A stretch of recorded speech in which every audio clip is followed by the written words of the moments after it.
7 Ocak'ta Türkmen Boeing bir kez daha Münih'e gidecek.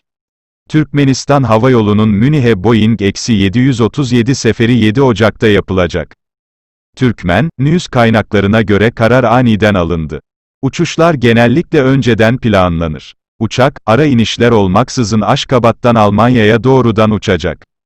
Türkmen Boeing 2020'de Münih'te. Büyük ihtimalle bu bir ihracat uçuşu değil.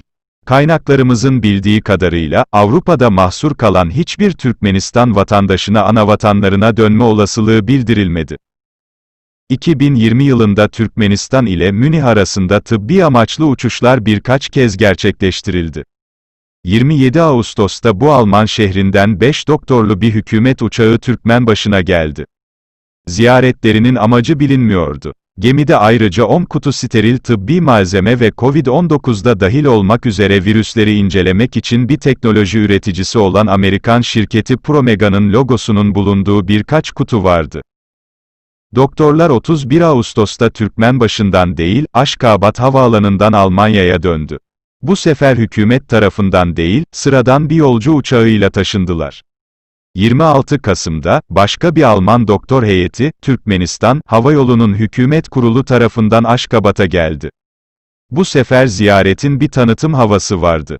Başkan Gurbanguly Berdimuhamedov'un bir düzenlenen Grosshaddern Üniversitesi Hastanesi profesörlerinden ile kişisel bir toplantı Klaus Parkhofer ilk Cumhurbaşkanı incelendiğinde, Saparmurat Niyazov kısaca 2006 yılında ölümünden önce. Gelen birkaç doktora daha Türkmenistan Devlet Tıp Üniversitesi Fahri Profesör unvanları verildi.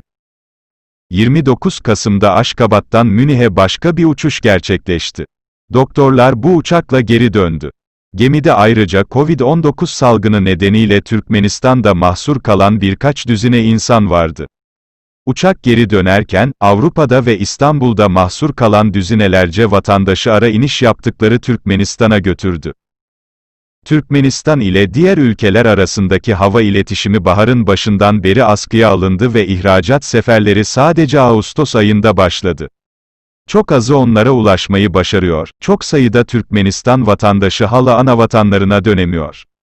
Bunlar arasında kısa geziler planlayanlar var.